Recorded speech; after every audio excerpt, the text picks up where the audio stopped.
introduction, and it's all nice to see everybody here, and you're all very welcome.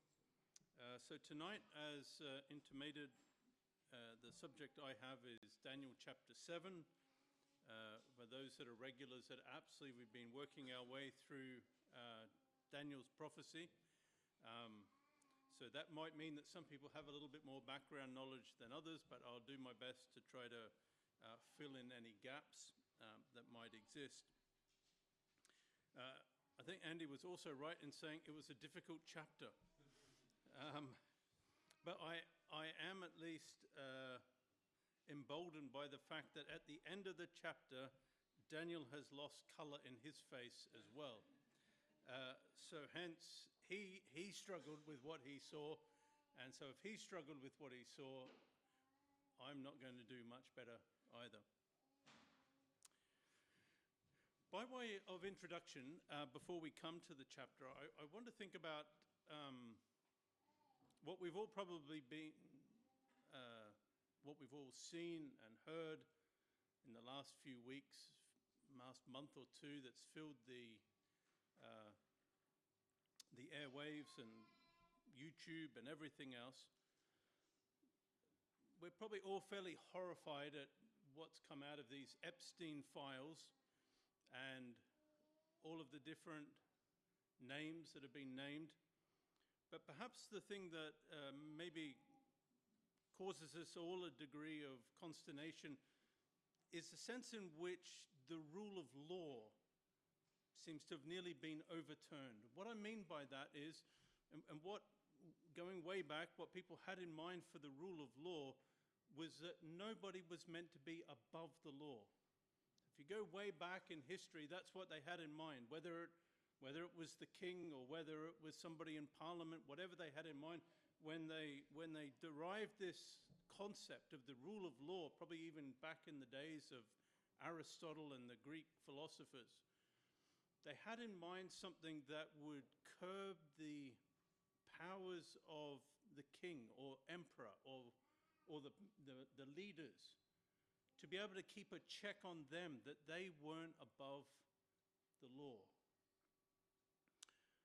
Whatever you might think of the politics that goes behind everything that we've seen, one thing that is concerning, no doubt, to all of us, is that it seemed that there were powerful men in this country and across the water that seemed to act with immunity. They seemed to be above the law.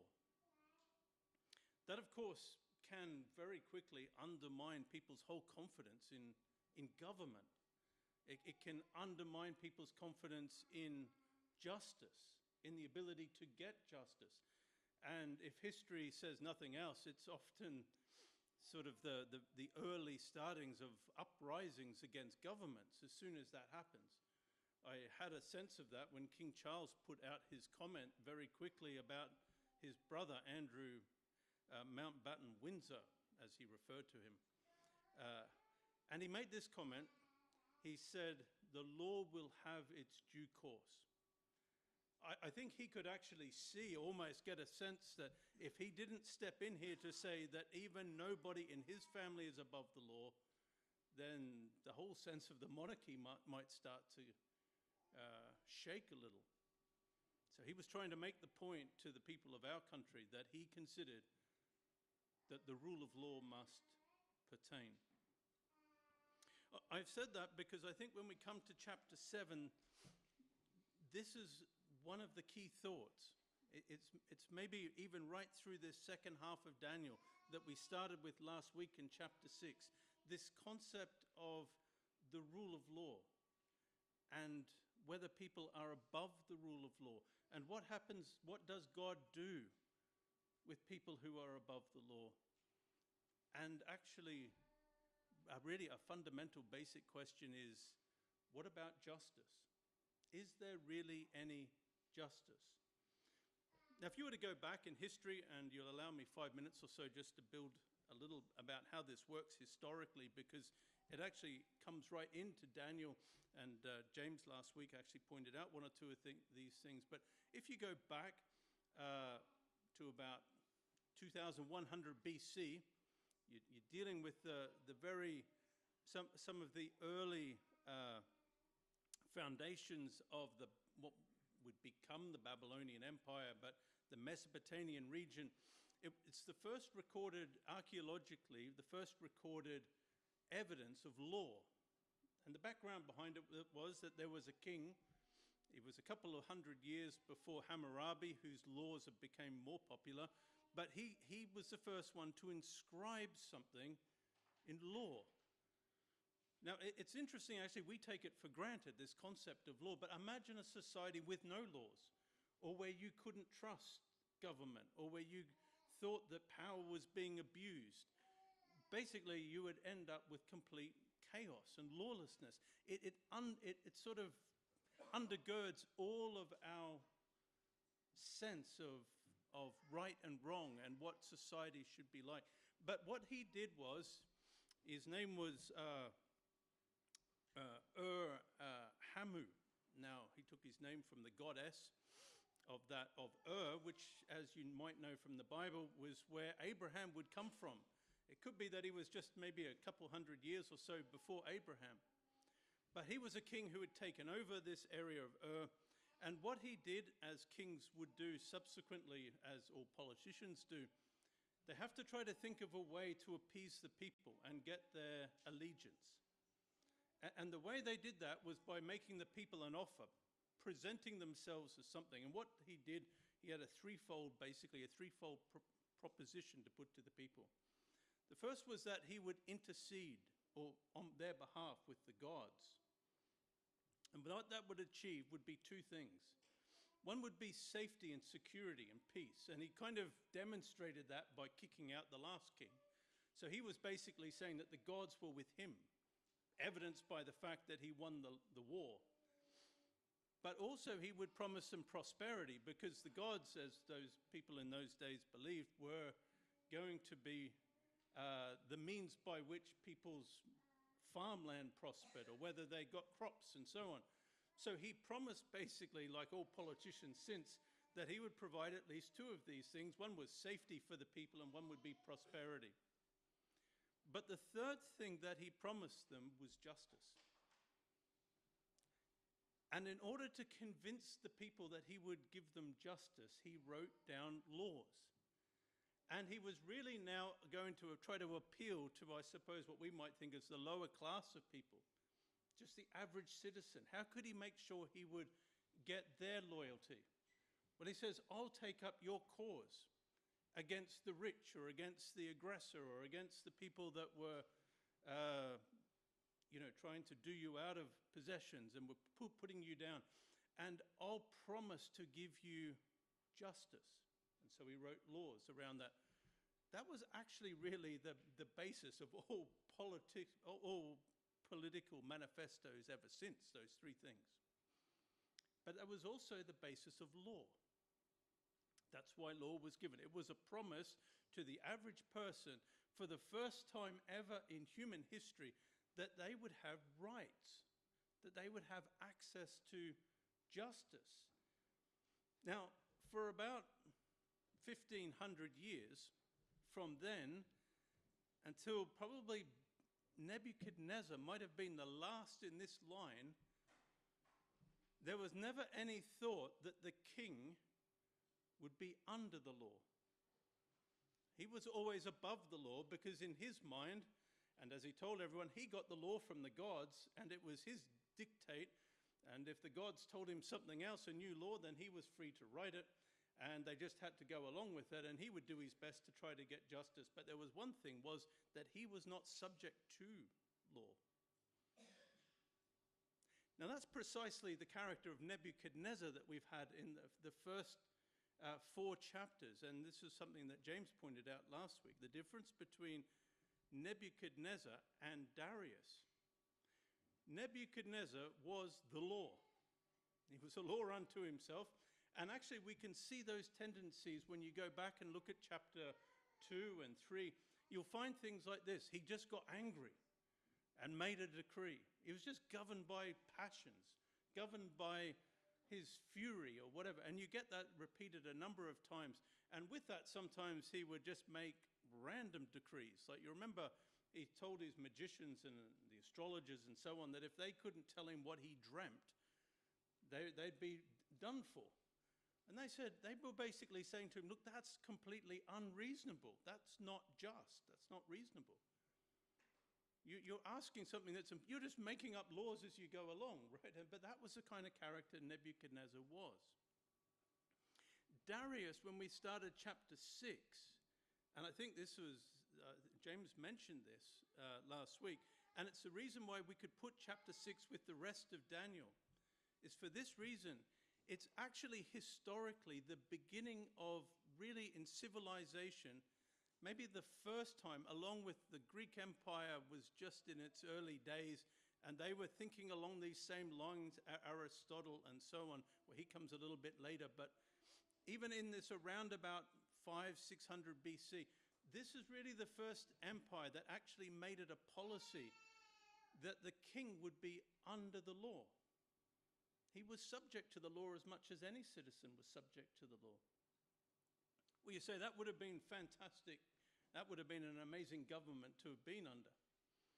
Well, it was, except that, as we found out in the story last week, people can abuse law.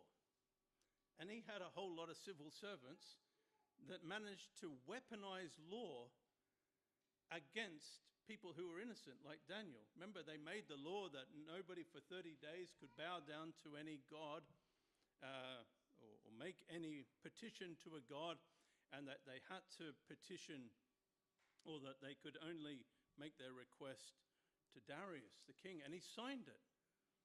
But he got so distraught himself because now he had actually made a law that he wished he'd never made. And he made laws that he didn't really want to keep, but the fact that he was under law meant that he couldn't now just go and on a whim change it. So what seemed like a good change of government actually just showed another flaw in human government, is that ultimately you end up with men who have evil motives for the laws that they make, and that continue to end up putting people into bondage as much as a dictator might, like Nebuchadnezzar. So you have these two sides, but this particular thing of chapter 6, this idea of a writing, of a law that's written that cannot be changed. Now, I've said all of that because when we come to chapter 6, or to chapter 7, we're bound to be asking this question, like people have down through the generations. Is there any hope of justice? Is there any sense in which, is justice just a mirage? Is it just a nice thing to have? Is this idea of rule of law, that everybody's under law and that laws don't keep changing on the whim of leaders, is that really a true ambition, or is that something that's just pie in the sky? Well, when we come to chapter 7, we're going to find out that there is such a thing as justice, and that there is such a thing as a throne. And we're going to find a God of justice, and a God who takes into account the deeds that have been done, and books that are open, and things that have been written that have to be accounted for. You can't just change it. You can't just make an edict like Nebuchadnezzar could and suddenly come up with a new law. And there's a God here, I'm going to suggest in chapter 7, who is bound by his own laws. Now, this is precisely what people are looking for, isn't it? They're actually looking for a king, for a ruler, for a leader who will make laws and himself be subject to them. Now, I'm going a long way about introducing what I have in chapter 7. Maybe it's just to avoid the difficult bits of chapter 7. But I'm doing this because I have found this sort of a fascinating thing to think through in my mind, and maybe to set up the rest of the book. That this is a characteristic of God. This is why his kingdom lasts forever. You see, every other human empire ends up falling on those other two things. Either people feel like they can't trust government anymore. They can't trust the lawmakers because they put themselves above the law. But we're going to find out here about a God who is consistent with his laws, a God who makes promises and keeps them, a God who's made covenants and keeps them. And this this now is really the theme of the rest of the book of Daniel. And that's why I think the story in chapter 6 fits well with it. Because although Darius didn't want to keep it, he was himself now subject to the laws that were made. I'm going to give you one more background passage if I could. I maybe just turn to it for a moment. And it's in Deuteronomy chapter 32. I mentioned it the other Thursday evening.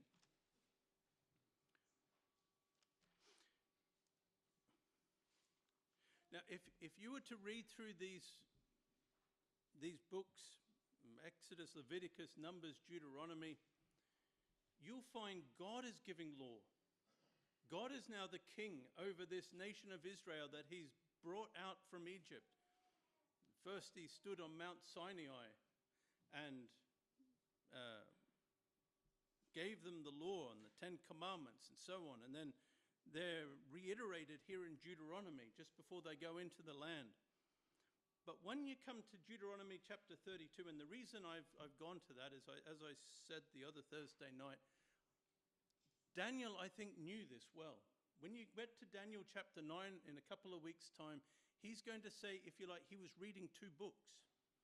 He was reading Jeremiah, what Jeremiah said, and he was reading the law of Moses. And in the law of Moses, I think he's probably primarily thinking about Deuteronomy. And in that, as he's thinking, he's trying to understand what's happening in the world. You remember Israel has, or Judah in particular, and Jerusalem has been ransacked. The Gentiles are now in charge of the world. It seemed like everything was upside down from what he would have imagined it should have been like. He has to try to make sense. Is there still a God in control of this world? Or has God abandoned his promises? As he thinks about it, and in Deuteronomy chapter 32, we won't go through it, but he goes down and it's God who's telling the nation exactly what God is going to do. If they forsake him, he will forsake them. And he'll take up nations, Gentile nations, to anger them and to make them jealous. You can imagine Daniel, he's sitting there in Babylon and he says, I can see this. This is what God is doing. He's raised up these Gentile nations like Nebuchadnezzar, and this is actually part of God's purpose and plan. He's trying to make the nation jealous.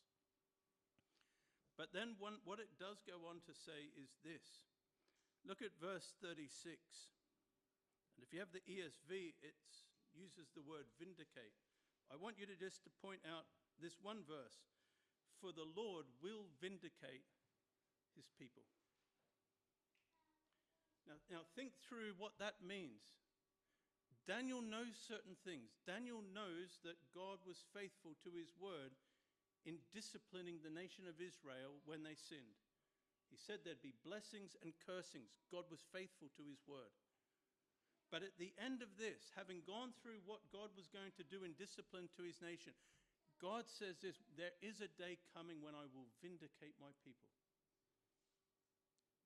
God is just. There is such a thing as justice. And this is what now chapter 7 is going to be about when we come to it.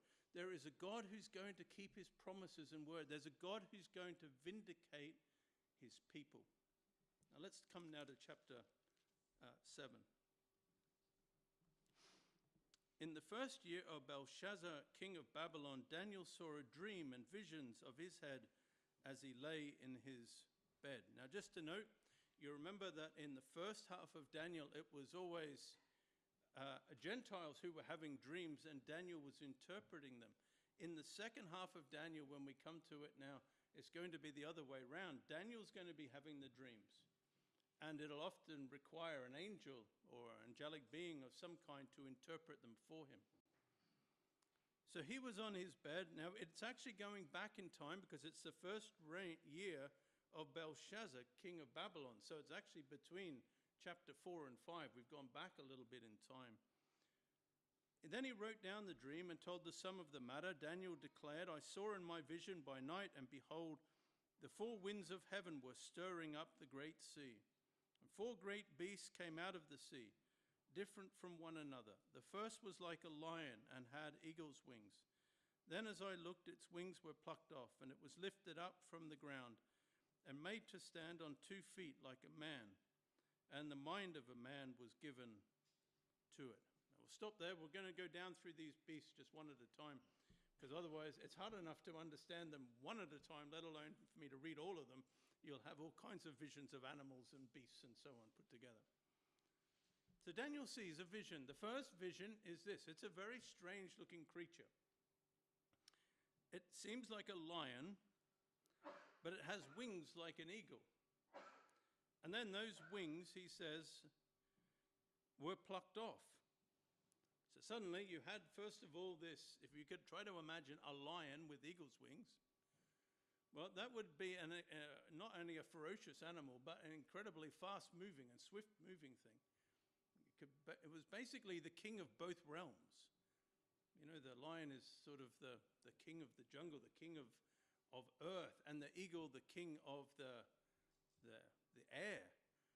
Both of these things in this first beast. But then its wings are plucked off, and it stands on 2 feet like a man, and the mind of a man was given to it. So he sees. We'll come a little bit later to try to understand what he's seeing, what the vision might mean. But let's just get it in our head. The first one, we have something that looks like a lion with wings like an eagle, an incredible kind of a creature that he sees. But then its wings are plucked off. It can't just do what it did before. But then it stands on its 2 feet, and it has the mind of a man. Now, then the second beast, he says in verse 5, and behold, another beast, a second one, like a bear. It was raised up on one side. It had 3 ribs in its mouth between its teeth, and it was told, arise, devour much flesh. So then you have then a second one, and it's like a bear, but it has in its mouth, between its teeth, 3 ribs. And it was told, arise, devour much flesh. What you can see in these beasts is this. I think James mentioned it last week, that it's drawing out a picture of pretty scary animals, beasts that just went around devouring, that you'd be terrified to see. And Daniel, by the time he gets to the end, is terrified. So it is the impression that it was meant to give. Then the third one, it says, and after this, verse 6, after this I looked, and behold, another like a leopard, with 4 wings of a bird on its back. The beast had 4 heads, and dominion was given to it. Now let's look again at the description of it. It says it was like a leopard with 4 wings of a bird on its back. So again, it had this sort of ability to move quickly. A leopard, again, something that you would have been pretty scared to see. One that devoured, again, its prey. But then in verse 7, it says, after this I saw in the night visions, and behold, a 4th beast, terrifying and dreadful and exceeding strong. In fact, it's so overwhelmingly scary that it doesn't even seem to be likened to any other beast. Not likened to a lion, or likened to a bear, or likened to a leopard. There is something so overwhelming about the terrifying nature of this 4th beast that he can't even liken it to an animal in this world. But the way he then describes it is this. It's terrifying and dreadful and exceedingly strong. It had great iron teeth. It devoured in broken pieces and stamped what was left with its feet. It was different from all the beasts that were before it, and it had 10 horns. I considered the horns, and behold, there came up among them another horn, a little one, before which 3 of the first horns were plucked up by the roots. And behold, in this horn were eyes like the eyes of a man, and a mouth speaking great things. So in this 4th beast, really where he gets to, it begins with a terrifying view, but then it becomes even more and more terrifying. And it begins to focus in the vision on a little horn that comes up, little horn on the head of this beast. And in this horn, it says at the end of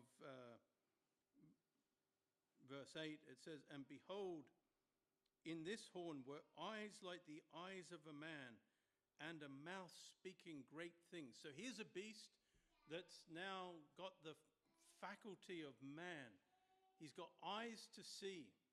He has understanding, knowledge, and he has a mouth that's speaking great things.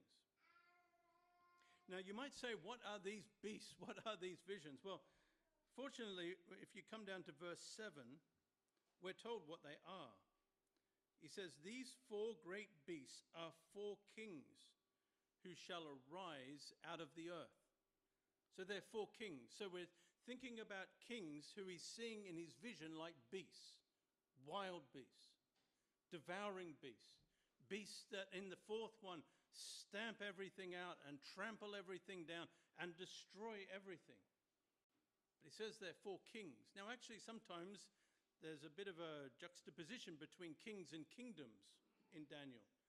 Sometimes it's not always clear. When he's talking about a king, it's also representative of the kingdom. So we might be thinking about 4 kingdoms as well as 4 kings. Now you're going to ask me, who are they? And I'm going to say, it doesn't say. But that's not going to satisfy. Having said that, when you come to chapter 8, perhaps 2 of them are mentioned specifically. They are the kings of Medo-Persian Empire and then the king of Greece, the Greek Empire that would follow. Now, if you know your history, you remember here that Daniel at this point in time was at the end of the Babylonian Empire. So in history, we have at least maybe 4 empires that ran together. And Andrew mentioned this when he did chapter 2, so I'll copy his interpretation. And if we're wrong, I'll say it was his fault. I'm just following his lead. But you remember that he said it was a bit like in chapter 2, there was the image that Nebuchadnezzar saw. There was the head of gold. And then there was the shoulders and the breasts of silver. Then there was around the midriff and so on, and of brass. And then the legs of iron. And you had 4 kingdoms represented. And maybe these 4 kingdoms are here represented in these 4 beasts. So if we went in order, the first one would be the Babylonian Empire. The second one would be the Medo-Persian Empire. The third one would be the Greek Empire. And the 4th probably suggests the Roman Empire. At least for probably the first 3, they're actually mentioned in Daniel one way or another. Maybe not explicitly here in chapter 7, but we have reference to the Babylonian Empire in Nebuchadnezzar. We have reference to the Medo-Persian Empire in chapter 8, and we have reference to the Greek Empire in chapter 8 as well. So we're on firm ground for the first 3, and I think most people, a lot of people anyway, would take the 4th to be the Roman Empire. But what we're seeing then is a progression almost, a progression in just world empires that were acting like beasts. This is the inherent nature. It might have seemed quite civilized in the image that Nebuchadnezzar saw, with a head of gold and silver and brass and iron, and we might say, well, that's a lovely looking image. But you wouldn't be mistaken of thinking something was lovely looking when you come to chapter 7. This is really now just the raw vice of man that's come out. And what it is, and this is why I said to you about people being above the law, there seems to be almost no restraint. They're not acting under law here. These are men and their empires that get to a point where they just want to devour everything. There's no sense of restraint on their actions. They're not really acting any more like men. I think it was Aristotle who actually said, man, when perfected, is the best of animals. Now, I think he meant that not in a derogatory sense, but in a good sense. So man, when perfected, is the best of animals. But when separated from law and justice, he's the worst of them all. And I think that would actually summarize what we've just read. Here is the worst of all of humanity. Man acting as a beast. Man being cruel. Man crushing his enemies and so on. The very opposite of what these kings always promised to their people and what the politicians always promised. What these empires always end up turning to is just beastly activity, just acting in raw passion, very much like Nebuchadnezzar did, in a fury, in a rage, without any restraint, without any sense that he was under the law. But there's a question that raises. I think it would raise a question in all of our minds, is this: why does God allow it? I mean, if it's God who rules in the kingdoms of this world, if it's the Most High who rules, like Nebuchadnezzar said, like Darius recognized, why doesn't God do something? That's a question that atheists ask, isn't it? It's a question that your neighbors might ask. It's a question that maybe sometimes in our own lives we can ask. If there's suffering and all of this injustice, if there's a God who cares about justice and claims to care about justice, where is the justice? Well, let's read then exactly what Daniel sees. Now, this is an important thing, I think, from Daniel's perspective, and for the nation as well. Is God really interested still in his people? Does he still really care about people who were suffering? And often, as we got to what we're going to find about that fourth beast, is that what characterizes him at the end is he makes war with the saints. His hostility now, the rage, the inferno of his rage is directed now at the people of God. And you say, why won't God do something? Well, God does. And this is what we read in verse 9. As I looked, thrones were placed, and the Ancient of Days took his seat. His clothing was white as snow, and the hair of his head like pure wool. His throne was fiery flames. Its wheels were burning fire. A stream of fire issued and came out from before him. 1,000,000 served him, and 10,000 times 10,000 stood before him. The court sat in judgment, and the books were opened. You know, amidst all of the rage of these empires that are acting like beasts, there is this sense of calm, isn't there? There's an altogether different scene that Daniel says. It's as though there's just a call for a courtroom scene. And you imagine all of the witnesses coming in and all of the angels assembling and the Ancient of Days, God himself, taking his seat on a throne. Amidst all the chaos and the destruction and all of the pain and suffering that's going on in the world, there is a God who sits on the throne. And notice what it says, some of the things about it. I was interested in this. The thousands and thousands that served him, the 10,000 times 10,000 stood before him. The court sat in judgment, and the books were opened.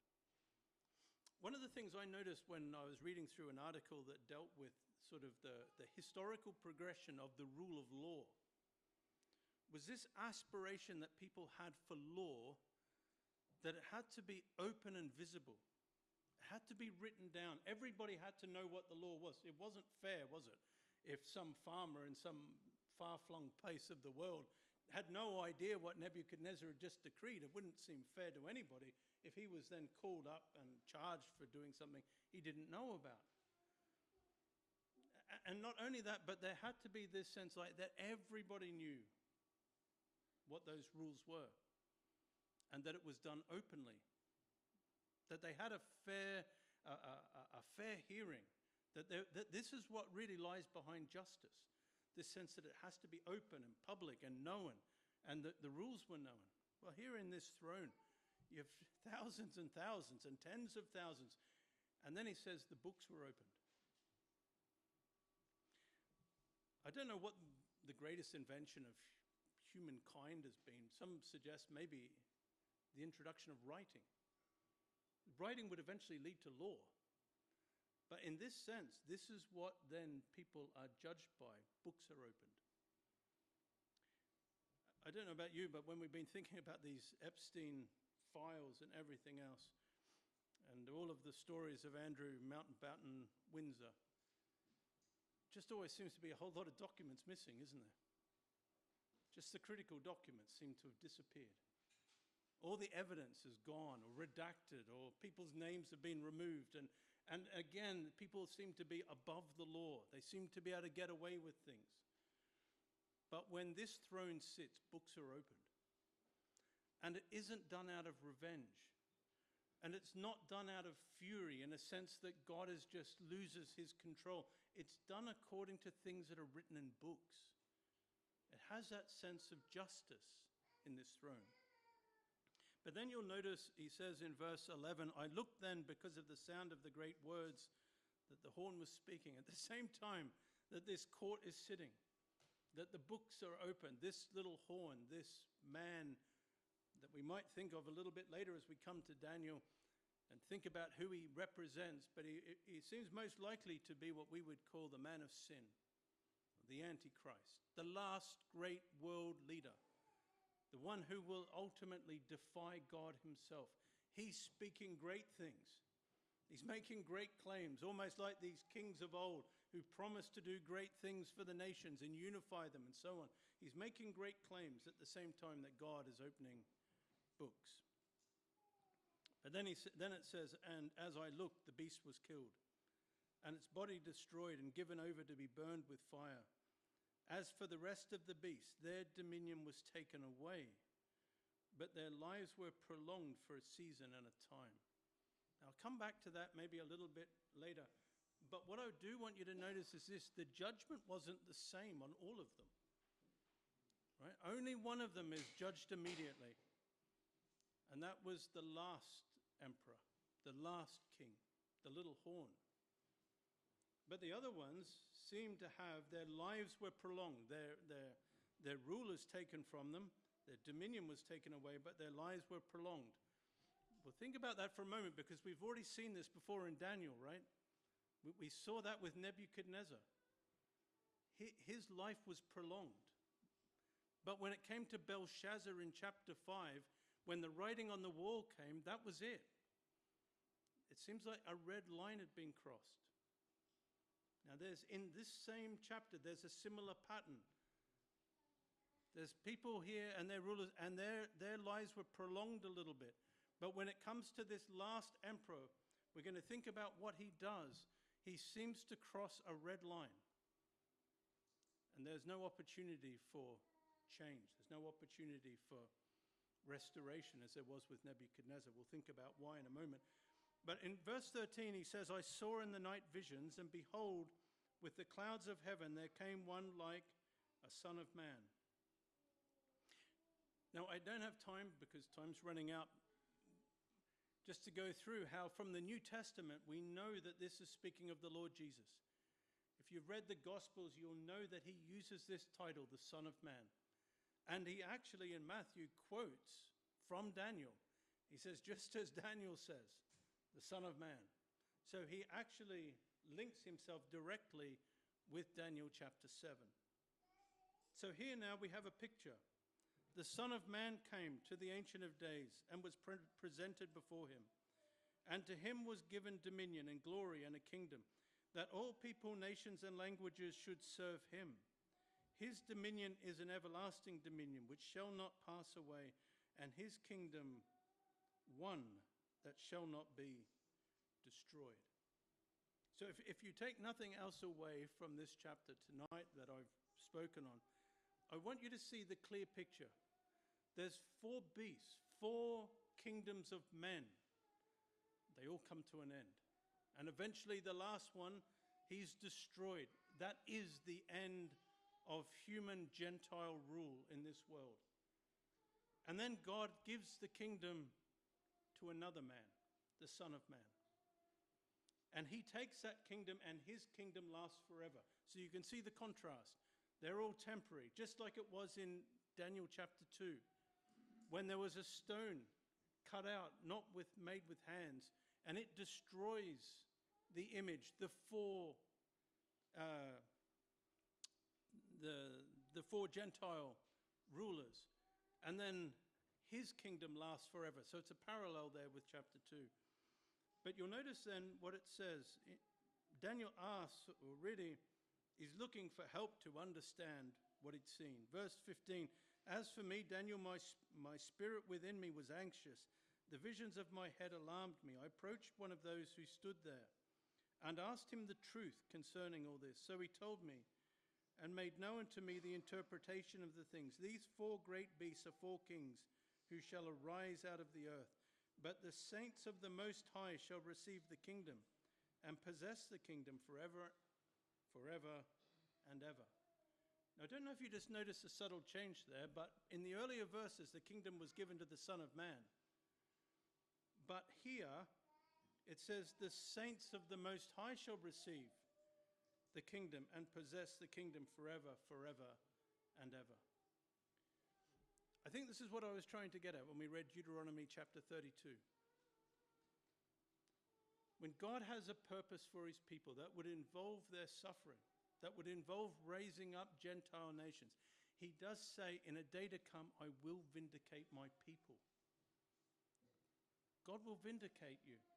God will vindicate your faithfulness. God will vindicate the fact that you suffered. I think James mentioned this a lot about Daniel last week, this sense that Daniel was being vindicated by God for his faithfulness to God. God will vindicate you. And here the saints now are the ones who are said to have received the kingdom. I think it's a little bit like we were saying about kings and kingdoms. Sometimes the language shifts between the king. They're almost inseparable in a way, the king and his kingdom. What's true of the king is true of the kingdom. And what's true of the kingdom is true of the king. And in this sense, both the king receives it, but also it's as though the saints are receiving the kingdom with the king himself. So then he says, verse 19, then I desired to know the truth about the 4th beast, which was different from all the rest, exceedingly terrifying, with its teeth of iron and claws of bronze, and which devoured and broke in pieces and stamped what was left with its feet, and about the 10 horns that were on its head, and the other horn that came up, and before which 3 of them fell, the horn that had eyes and a mouth that spoke great things, and that seemed greater than its companions. As I looked, this horn made war with the saints and prevailed over them. Just stop there for a moment. We're being projected forward to basically the end of time, the end of Gentile rule in any case.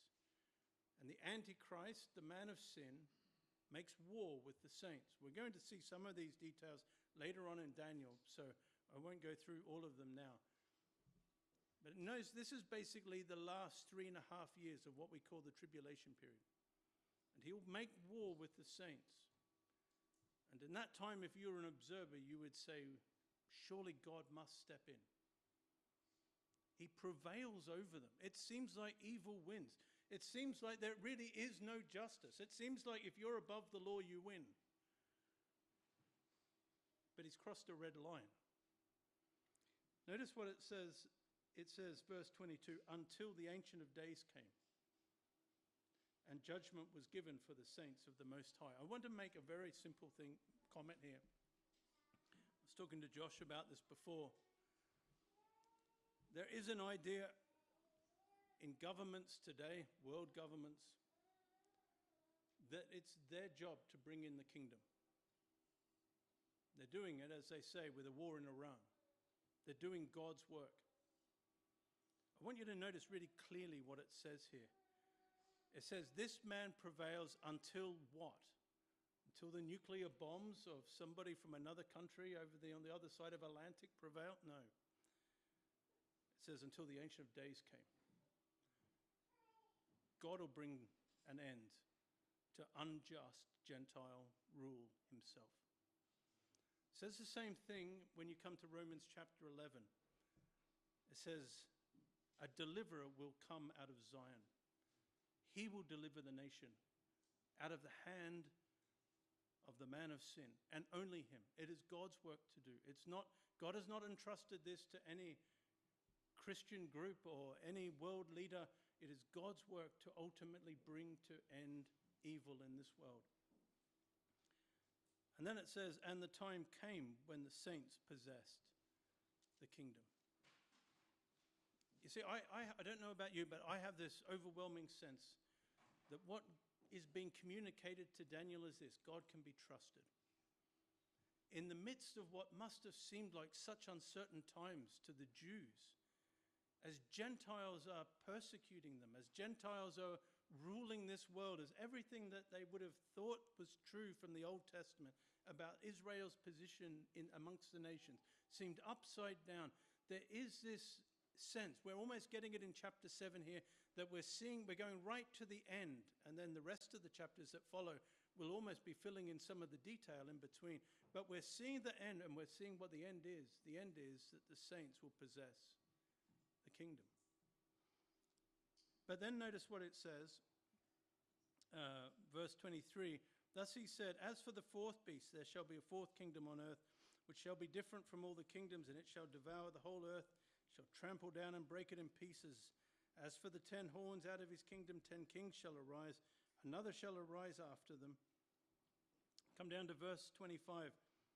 What I want to deal with now is, what was the red line? He shall speak words against the Most High, and shall wear out the saints of the Most High, and shall think to change the times and the laws. He's basically saying, I'm above the law. I'll change the course of history. I'll change the laws that this universe runs on. And he speaks directly against God and against his people.